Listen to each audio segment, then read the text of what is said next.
Peringatan, peringatan, peringatan, peringatan, jangan lupa dibaca agar kalian lebih mengerti dan paham. Oke, oke, oke, lanjut. Oke, bosku.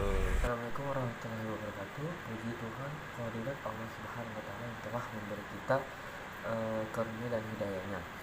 Sebelumnya terima kasih kepada dosen pengampu filsafat hukum Islam, yaitu Bapak Hervin Nobel Pradipta MHI. Saya di sini akan mempresentasikan mengenai sifat dan karakteristik hukum Islam. Jadi yang namanya sifat dan karakteristik hukum Islam itu ada yang namanya sempurna. Sempurna artinya utuh, lengkap segalanya. Kesempurnaan hukum Islam syariat dapat dilihat dengan diturunkannya syariat Islam dalam bentuk yang umum dan mengglobal permasalahannya, kecuali hal-hal yang bersifat langgam harus memuat prinsip-prinsip hukum terperinci, konkret dan teknis. Jadi misalnya masalah peribadatan, perkawinan, perceraian, dan warisan diterangkan secara terperinci. Jadi dalam kata sempurna dalam hukum Islam itu yaitu benar-benar dijelaskan secara terperinci. Adapun elastis di sini sifat dan karakteristik hukum Islam yang kedua, yakni elastis atau mudah diubah bentuknya dan mudah kembali ke bentuk asal, lentur dan luas. Hukum Islam memerhatikan segala aspek kehidupan manusia, baik di bidang muamalah, ibadah, jinayah, siasa, dan bidang-bidang lainnya. Namun, segala aturan yang diatur oleh hukum Islam itu tidak berarti pula menjadikan hukum Islam menjadi dogma yang kaku atau buku keras dan memaksa. Jadi hukum Islam itu tidak menjadikan seseorang Islam memiliki dogma yang kaku atau keras dan memaksa dan sifat memaksa. Jadi orang-orang Islam itu ya jalan begitu aja, elastis gitu. Selanjutnya universal. Universal di sini universal atau alami, berarti umum atau berlaku untuk semua orang atau untuk seluruh dunia, bersifat atau melengkapi seluruh dunia. Ini berarti hukum Islam ini tidak dibatasi, berarti hukum Islam itu tidak dibatasi oleh lautan maupun batasan suatu negara. Nah, ada pun bukti yang menunjukkan bahwa hukum Islam itu mempunyai sifat universal atau tidak dapat dilihat dari Al-Quran sendiri, yaitu yang berbunyi, dan tidaklah kami yang dimaksud ini Allah mengutus kamu Muhammad melainkan untuk menjadi rahmat bagi semesta alam. Quraisy Al-Anbiya ayat 107.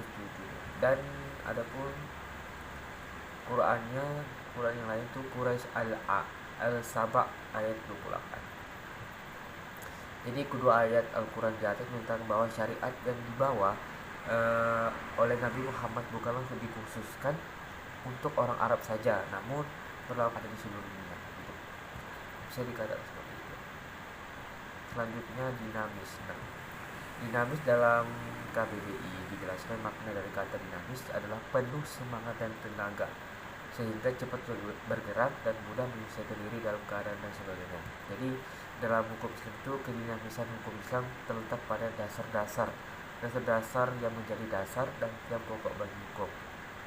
Nah, yang dimaksud dengan dasar-dasar dan pokok-pokok itulah yang menjadi sumbu kekuatan, kelemahan, dan kemudahan serta kesukaran dalam menetapkan hukum Islam. Jadi manusia tidak akan bergerak untuk mengikuti perintah jika perintah itu tidak dapat menawan hatinya, dalam arti tidak tertarik dalam hatinya atau mempunyai daya.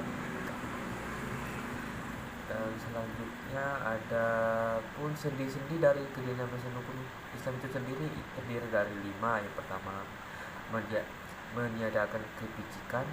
2. Menyediakan tukfas, maksud saya. 3. Mensyariatkan hukum dengan cara berangsur-angsur maksud itu sedikit demi sedikit. 4. Memerhatikan kemaslahatan manusia. 5. Mewujudkan keadilan merata. Selanjutnya ada sistematis di sini syariat Islam bersifat sistematis, artinya ia mencerminkan sejumlah doktrinnya. Nah, artinya itu syariat Islam bersifat sistematis, maksudnya ia mencerminkan sejumlah doktrinnya bertalian dan berhubungan di antara satu dengan lainnya secara logis. Beberapa lembaganya saling berhubungan atau dengan lainnya.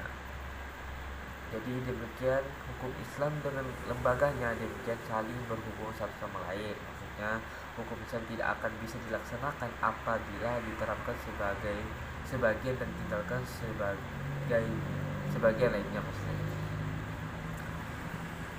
Selanjutnya ada hukum Islam yang bersifat ta'abbudi dan ta'akuli. Jadi Al-Syatibi menyatakan bahwa ta'abbudi adalah sesuatu di mana tujuan hukum dalam melambangkan hukum untuk membebaskan mukallaf dari perintah-perintah hawa nafsunya. Jadi agar dia menjadi hamba Tuhan dengan sukarela atau ikhtiar, sebagaimana dia juga hamba Tuhan yang secara alamiah, secara terpaksa. Sedangkan ta'abbudi adalah sebaliknya dari ta'abbudi. Nah, di sini dijelaskan bersifat ta'abbud itu lebih jelasnya ta'abbud adalah suatu bentuk ibadah yang tujuan utamanya untuk mendekati diri kepada Allah. Jadi ta'abbud ini itu suatu bentuk ibadah yang tujuannya itu untuk mendekatkan diri kepada Allah. Selanjutnya yang bersifat ta'kuli. Nah, kedua ta'kuli yakni ta'kuli berbentuk dalam bentuk muamalah. Ta'kul ini berbentuk dalam bentuk muamalah. Mengapa? Karena ta'kul ini bersifat duniawi yang maknanya dapat dipahami oleh nalar atau rasional. Maka manusia dapat melakukannya dengan bantuan nalar dan pemikiran manusia. Jadi dari ilat dari muamalah yang bersifat ta'kul dapat dirasionalkan dengan melihat ada maslahat atau mudarat dikandung di dalamnya. Jadi sesuatu yang dilarang karena ada kemudaratan di dalamnya, dan diperintahkan karena ada maslahat di dalamnya. Mungkin sekian dari presentasi saya mengenai sifat dan karakteristik hukum Islam. Terima kasih. Wassalamualaikum warahmatullahi wabarakatuh.